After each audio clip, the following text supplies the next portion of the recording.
Welcome back. Welcome back. Your man Diamond K in here. Diamond K in the morning on the all-new radioonfire.com. Thank you for joining me. Thank you for tuning in. Of course, here on the program, we deliver the biggest political and trending news stories of the day with interviews and original reporting from across this country. Show is fun, show is upbeat, but also got to expose what's really happening in this country. A whole lot of things going on. Radio on Fire giving you the American story. And we're doing that from my perspective, of course. New episodes drop Monday through Friday, 8 a.m. But I don't want you to miss any of our live broadcasts in addition to our 8 a.m. program. We drop content throughout the day as news happens. Hit that notification bell so you get an alert wherever we go live, and we rebroadcast our content throughout the day. So much I want to get into today. I want to talk Afghanistan. I want to talk about the Delta wave hitting kids. Of course, we're going to talk about mask mandates as school is getting ready to reconvene, and in some instances has already reconvened. There was a kind of a bomb threat near the Capitol yesterday, the Library of Congress. We're going to talk about Florida's Governor Ron DeSantis.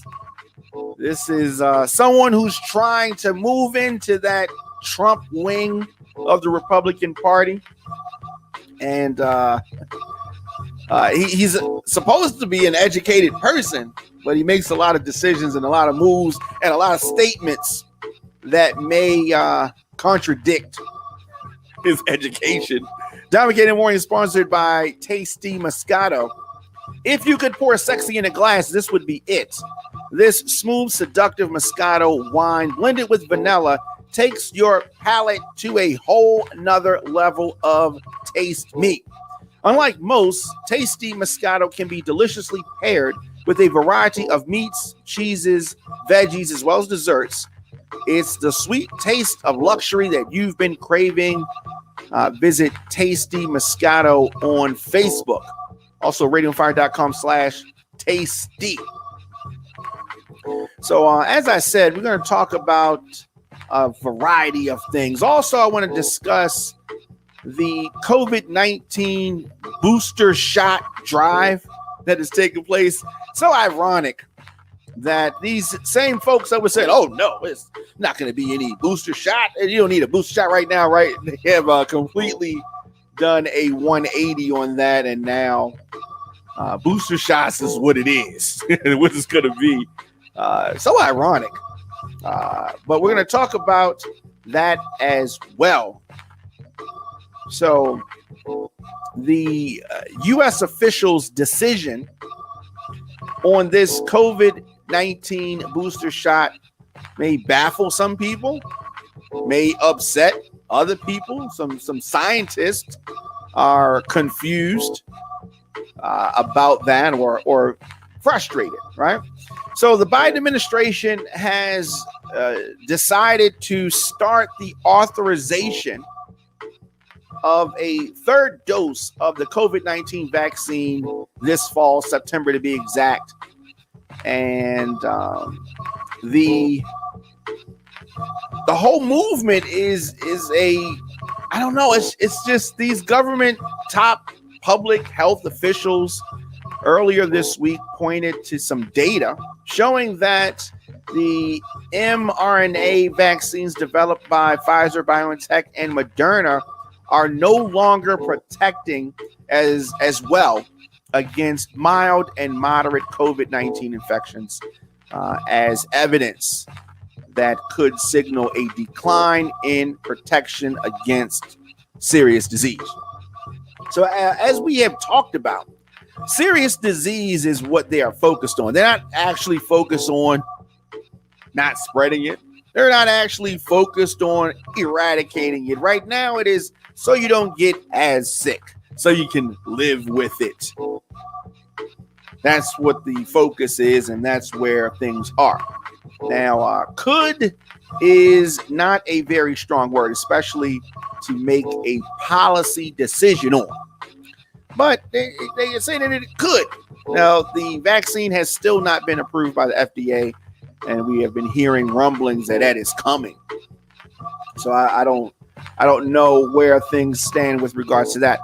Would and full FDA approval right now, we have emergency use authorization. Would a full FDA approval change your mind on taking the vaccine if you have not taken the vaccine, or are you still like, no, you're not taking the vaccine? I'd like to know that. Let me know your thoughts in the comment section, or Instagram, Facebook, Twitter, LinkedIn, TikTok at The Diamond K Show, at Radio on Fire. So with regards to this decision to boost so early in the country's use of the vaccine, some people are saying that it's not science-based. Some people are saying that these vaccines created very quickly with regards to other vaccines. And I hear champions of the vaccine say that you've taken vaccines to go to school. Why aren't you excited about taking this vaccine? And that is because, in my eyes, it was produced too quickly. They're already on a third booster shot, and it hasn't even been a year, right? They're still learning stuff about this vaccine. So to many experts, the sequencing of the decisions being made is out of whack, right? So U.S. health officials said that booster shots could start being offered the week of September the 20th. The FDA has not even ruled yet on Pfizer's application for approval of a third shot, and it was filed only on Monday. Moderna has not yet asked the agency to authorize a third shot at all. So while some scientists may be questioning this, I think that the Biden administration is looking at some information that we don't have yet. They're basing this on information we don't have yet. Too many chiefs. There's a lot of chiefs out here saying what should be done, what could be done, what will be done, what ought to be done. But this is something new. Everybody doesn't know about this virus because it is new. It is new. So at present, the extra dose policy only applies to the Pfizer, BioNTech, and Moderna vaccines. People who receive the one-dose Johnson & Johnson vaccine continue to wait for guidance about whether they need another dose. So still up in the air about that with regards to the Johnson & Johnson folks. And I don't know. It's all over the place. So it is a thing that is steadily moving, steadily changing, and we want to make sure that folks, I'm not telling you what to do. I'm putting information out there. You make your own decision. But at the same time, and I have talked about this, I feel strongly about masking indoors. Now, some people have, said on the comments section, masking doesn't make a difference and all that kind of stuff. But we're talking about something that is airborne and transferred through the nose, through the mouth. So covering that helps. Now, does it kill the virus? Does it stop everything? No, but it helps. It helps. It helps. And I really feel as though folks need to continue to mask up. Some people against masking. Some people are against the vaccine. Some people are against everything. Some people don't even wash their freaking hands. So, you can't listen to everybody. I just want folks to protect themselves. I just want folks to protect children. And I want people just to do some sensible things and things that make sense. You wash your hands, you put on a mask, keep your distance, stop being all up in people's face. This is whether you have the vaccine or not. What about the cold? What about the flu? What the heebie-jeebies? That's a real thing. The heebie-jeebies.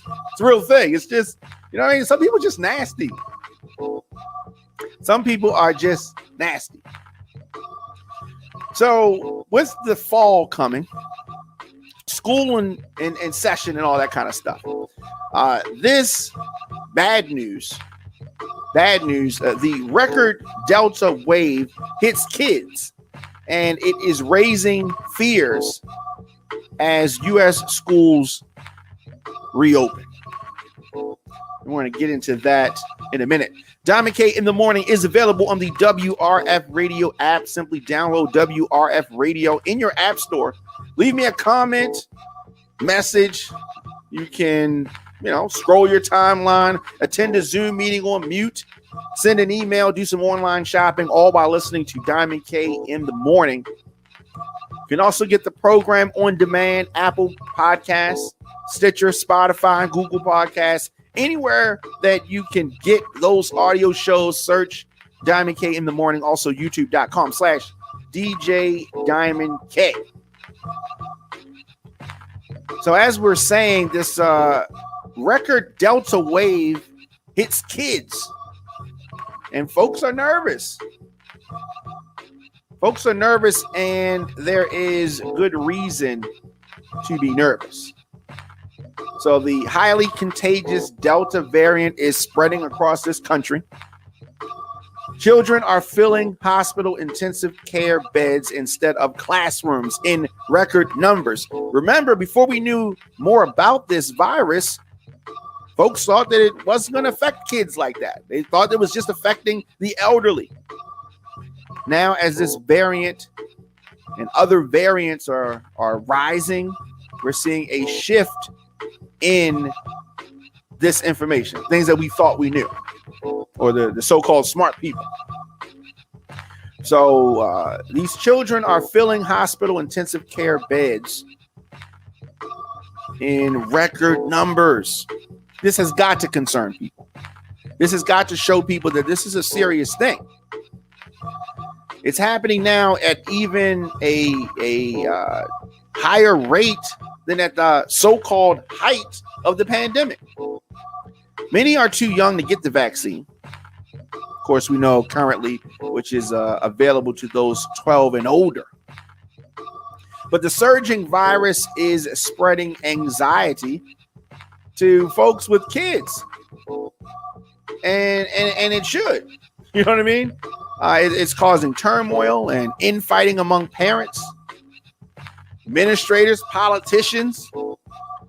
There's a debate about a mask mandate around this country, especially in states like Florida, especially in states like Texas, where Republican governors have barred schools from making youngsters wear masks.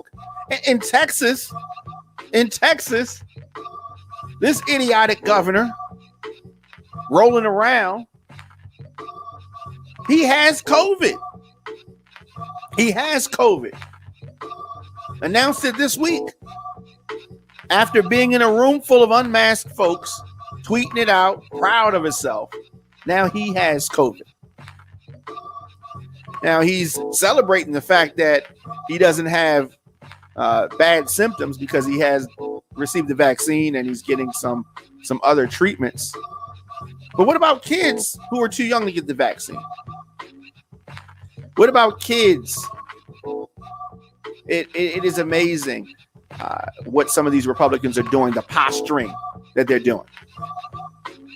Millions of kids returning to classrooms later this month. The stakes could not be any higher. Unquestionably high right now, the stakes. You know, when kids go back to school, normal. This is before we had a pandemic. They would come back, give you a cold. You had kids passing germs back and forth. This is before the pandemic. What do you think is going to happen now? If everything is just normal the way it normally is, there's going to be some germs passed around, taken back to adults. I'm worried about this. Very high infection rates in the community are really causing our children's hospitals to feel the squeeze. No, I mean, I don't even have children. And I'm concerned because I have nieces, I have nephews, I have friends with kids, I have godchildren, and I'm concerned. So real parents should be concerned, and I'm sure that they are. But when you have folks like Ron DeSantis, governor of Florida, pulling some of the stunts that he's pulling, we're going to talk about this clown in a minute. So let's talk about this. Dr. Francis Collins is the head of the National Institutes of Health, and he is calling the spike in cases among children very worrisome. He noted that over 400 U.S. children have died of COVID-19 since the pandemic began.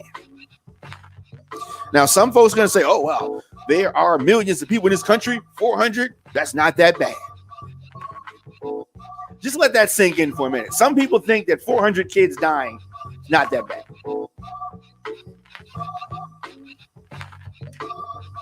Now, right now,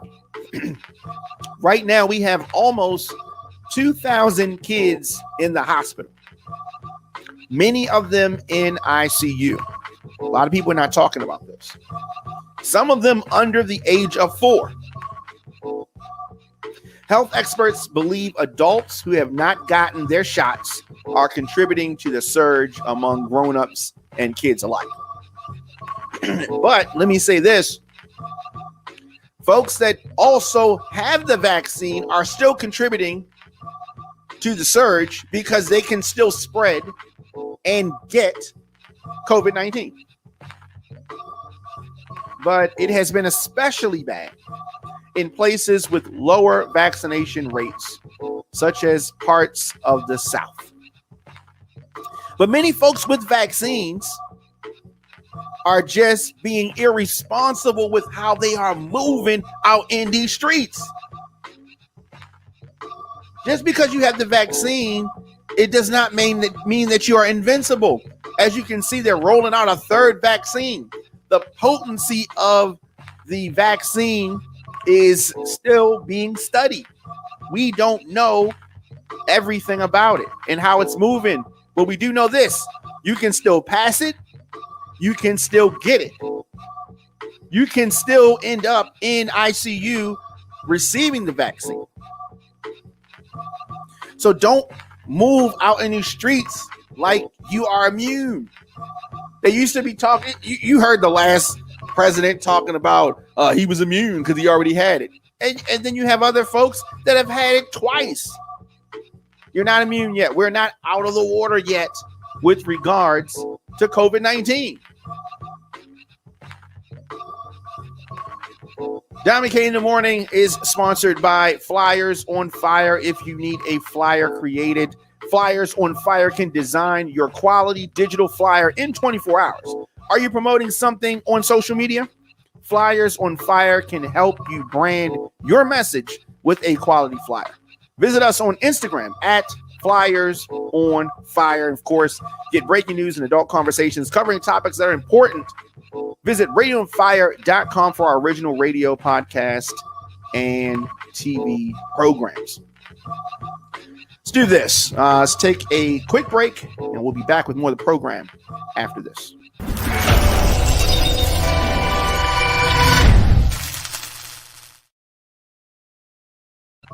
Welcome back. Your man, Dom McKay. If you want to support Dom McKay in the Morning, very easy to do that. I'm able to deliver our news and our views because of our listeners, sponsors, and of course your donations. Dom McKay in the Morning is powered by the people, and we need your support. Visit radioonfire.com to make a one-time donation or join the VIP club.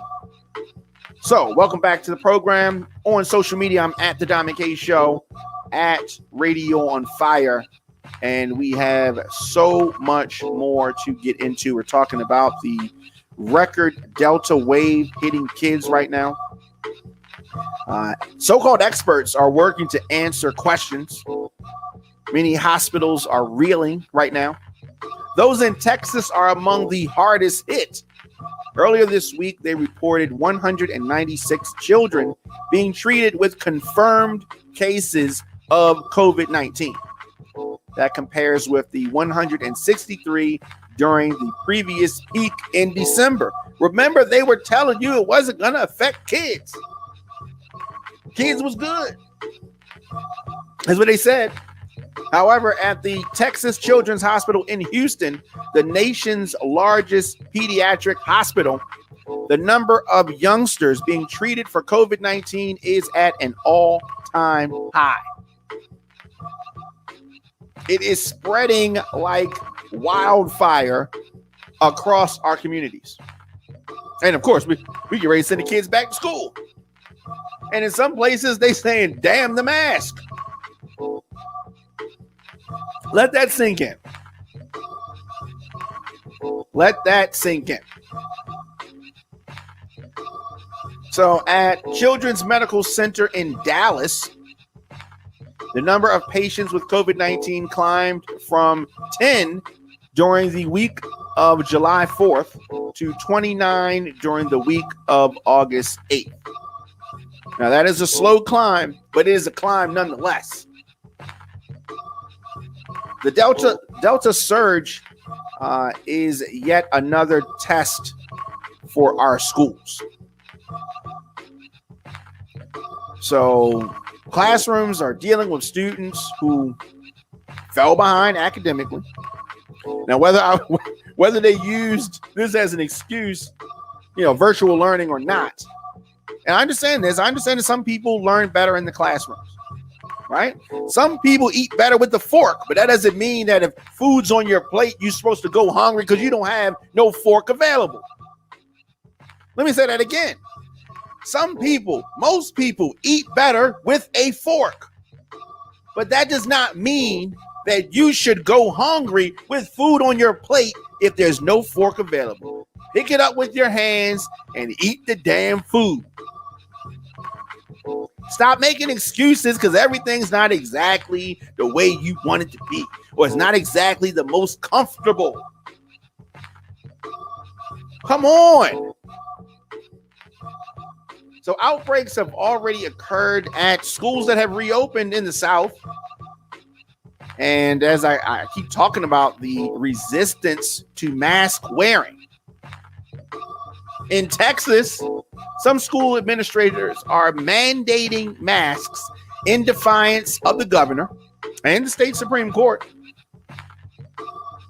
So this Delta variant is different, and the numbers are really significant in this country. You hear folks talking about the Delta variant. So, you know the toll this pandemic has had on children. You know that. So with regards to Texas and Florida, folks complained about virtual learning. They want kids back in their classrooms, but they're doing things. The adults, the politicians are doing things that are going to push us back to remote learning. It is mind-boggling. It is mind-boggling. So many children suffered during the virtual learning. Parents weren't ready, kids weren't ready, administrators weren't ready. But I fear that we have no choice but to prepare that as an option. Let me know your thoughts in the comment section, Instagram, Facebook, Twitter, LinkedIn, TikTok, at The Dom K Show, at Radio on Fire. So much more to get into, so much more that I want to discuss, and we will do that after this.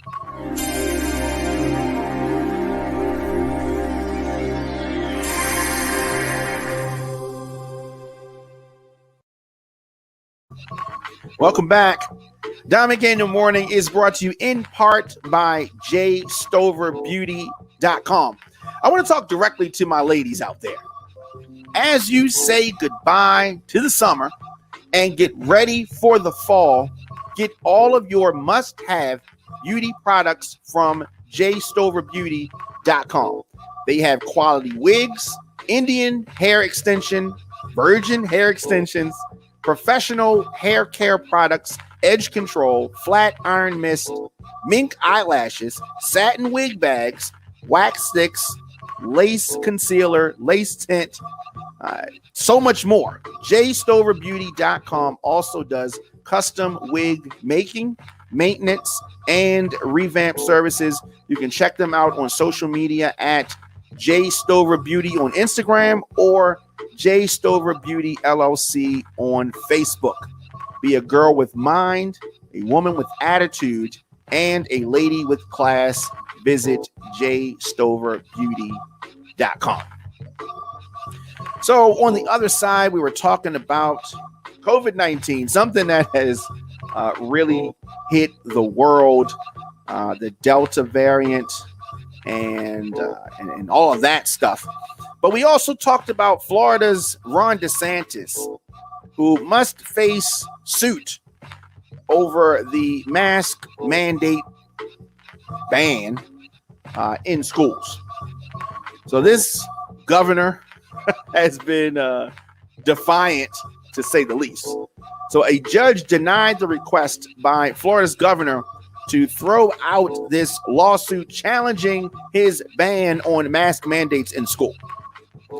So this is setting up a clash next week that could see the court block his executive order.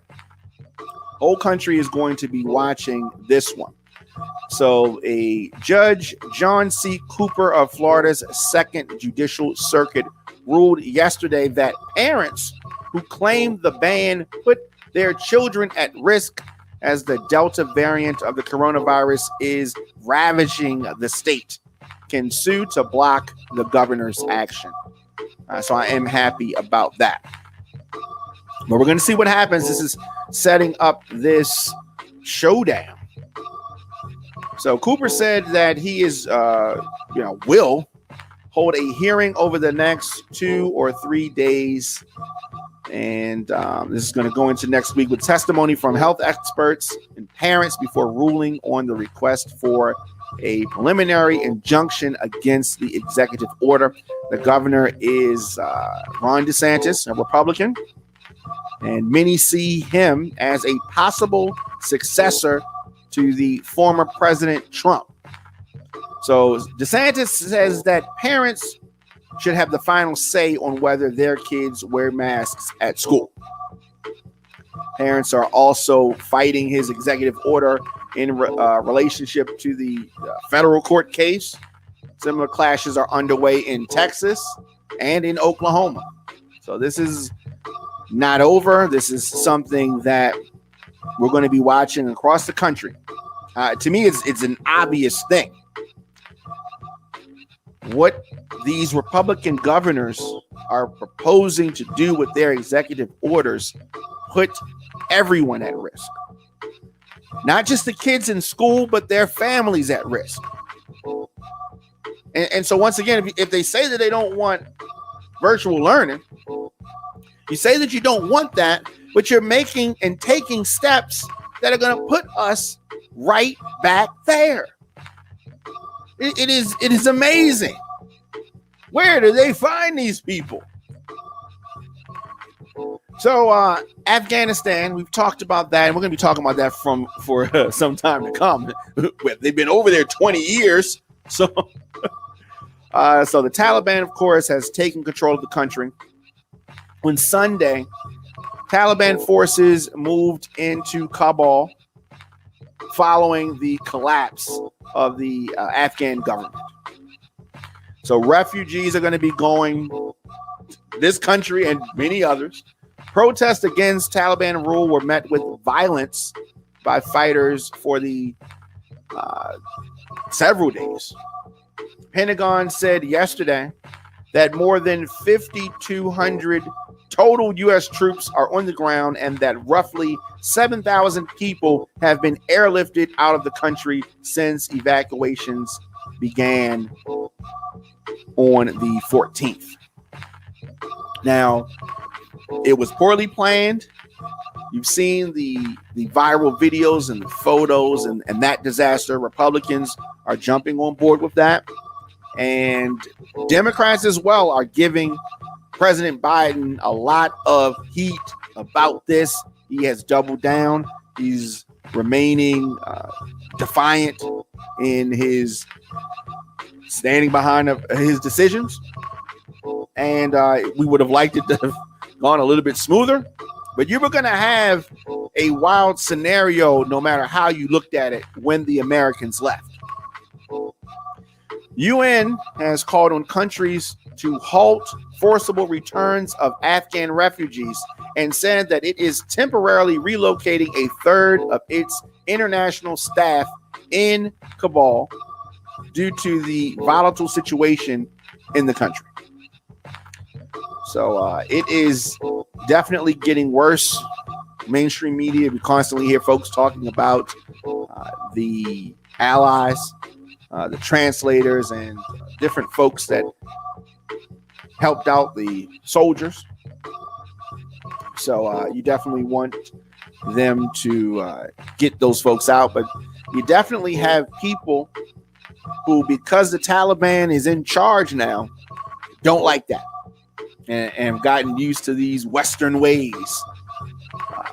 But Afghans have lived through foreign invasion, civil war, insurgency, and all of that. Previous period of oppressive Taliban rule. They've been through this. This has been years and years of crisis. The situation is bad in Afghanistan. Taliban has come, and I don't know what this means for that country, but we're definitely going to see some dust get kicked up. I really am frustrated with the amount of money that we have put into that country with regards to infrastructure, with regards to training, with regards to weapons. Diplomats warned of Afghanistan's collapse. It is, it is really a devastating disaster. A devastating disaster. 20 years after it invaded Afghanistan and later Iraq with the ambition to transform the entire region to its liking. One has to wonder who transformed who? Who transformed who? Who did the changing? Did anything really change? Did anything really change? 20 years. Taliban has seized a massive new war chest from the Afghan forces. Now, let me say this. I understand and I respect the fact that many Afghans lost their lives in the last 40 years. That, however, does not take away from the fact that the way that they held their ground, or lack thereof, which caused the Taliban to seize this massive war chest of U.S.-made Humvees, planes, helicopters, night vision goggles, drones, etc. Taliban takes over the U.S. war chest that was given to the Afghan military. We should be worried that the Taliban could use the equipment, including the firearms and drones, against civilians, against America. We don't know.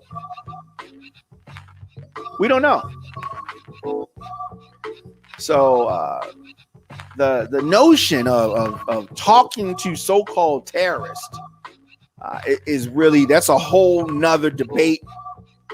That's a whole nother debate. But the previous administration, Trump administration, Mike Pompeo, and such. They sat down. They propped up the Taliban. You remember they wanted to bring them over to Camp David, 9/11, and have a meeting and kick back with them. But the pushback was so great, thankfully. The Taliban has a terrible human rights record. It does. That's a terrible, some people can say that America has a terrible human rights record, and they would be true to say that. So a lot of times when we're in other countries building up their infrastructure, or other countries telling them how to have fair elections, or in other countries telling them how to live their lives, they look back and, well, what about in America? It ain't all that good over there. It's good here, but it ain't all that good to the point where we can just be preaching to other people and telling other people how to move. It ain't that good. Let me know your thoughts in the comment section. Instagram, Facebook, Twitter, LinkedIn, TikTok, at The Dom and K Show, at Radio on Fire. Of course, I am here daily, Monday through Friday, 8 a.m., Dom and K in the morning. On weekends, 6 p.m., the All Mix Weekend. I go in the mix with a variety of music. DJ Dom and K at gmail.com is how you get in touch with me. But we're not done. We're not done. A man yesterday surrendered after claiming to have a bomb near the U.S. Capitol, right near the Library of Congress. A North Carolina man claimed to have a bomb in a pickup truck and is surrendered to law enforcement after an hours-long standoff yesterday. Well, this whole debacle prompted a massive police response. Evacuations, of course, from area buildings. Whole debacle. Authorities searched the truck in an effort to understand what led the 49-year-old suspect, later identified as Floyd Ray Roseberry, to drive onto the sidewalk outside of the Library of Congress, make bomb threats to officers, and profess a litany of anti-government grievances as part of this bizarre episode that he live streamed on Facebook. You can't make this stuff up. Police said that they did not find a bomb in the vehicle. I repeat, police said that they did not find a bomb in the vehicle, but possible bomb-making materials were collected. Maybe the guy was so off that he thought he had a bomb when he didn't. So the standoff was resolved peacefully after, 5 hours. And it ended when the suspect crawled out of the truck and was taken into police custody. But even a city with a long history of dramatic law enforcement encounters outside federal landmarks, this episode was notable for at least the timing. DC remains on edge months after the insurrection that Republicans don't even want you to talk about. And for the way the suspect harnessed social media to draw attention in real time to his actions. I don't know. It's really crazy. The authorities spent hours negotiating with this guy. They first used a dry erase board and then brought him a telephone that he refused to use. Were digging into his background. And they did not, they didn't find any details about a motive, and charges were not immediately announced. So we're going to have to see what that was all about. He wanted attention. This is very bizarre. Yesterday's incident marked the third time in as many weeks that the federal and military law enforcement authorities had to respond to attacks or possible threats. Officials are also jittery over this planned rally in September in D.C. So we don't know what's going to happen with that. And it just has a lot of folks, on edge. A lot of folks on edge about that. So hopefully everything's going to go good, and it's just going to be a peaceful demonstration in September. But we still don't know. We don't know. But I do know this. Folks are going to be paying more attention. Folks are going to be paying more attention to a man surrendering after claiming to have a bomb near the Capitol. And then it turns out this guy doesn't even have a bomb. I don't know. What's it all about? In Baltimore, police released body camera footage from 2 shootings involving officers. Usually when they do this way, it's something that's not going to make them look bad. So, Baltimore City Police have released the body camera footage of 2 separate police-involved shootings. One of the videos shows the shooting of Marcus Martin, 40 years old, who was shot by police, a sniper to be exact, on August the 8th. Martin was shot after he opened fire at a police SWAT robot as officers had surrounded his home. So 3 members of his family were earlier released. In the video, a SWAT officer relays a message that Martin would shoot any officer who approached him. The body camera video comes from an officer at the scene, not the sniper. Martin has since recovered from his injuries and has been formally charged. Police also in Baltimore City released a video from a shooting that happened on August the 12th in Baltimore, where police shot and wounded Terrence Tyrone Hillman, 32 years old. And Mr. Hillman opened fire on a crowd. Both incidents remain under investigation, and the officers involved are on administrative duty. So when they do it like that, see how quickly that came out? That's when it's not going to make them look bad. Yeah, that's when it's not going to make them look bad. So before we get out of here, also in Baltimore, the mayor discussions are still taking place on vaccine mandates for city workers. Baltimore reaches 65% vaccination rate. So in Baltimore, the COVID-19 response update.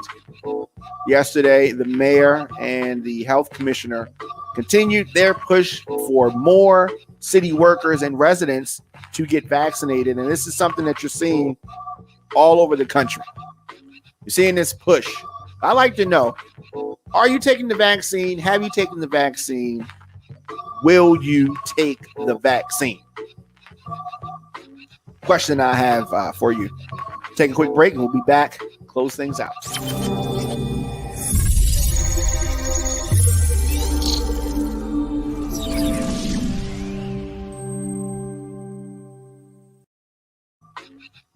And we are back. Your man Dominic K in here. Tomorrow I will be in the mix on radioonfire.com 6 p.m.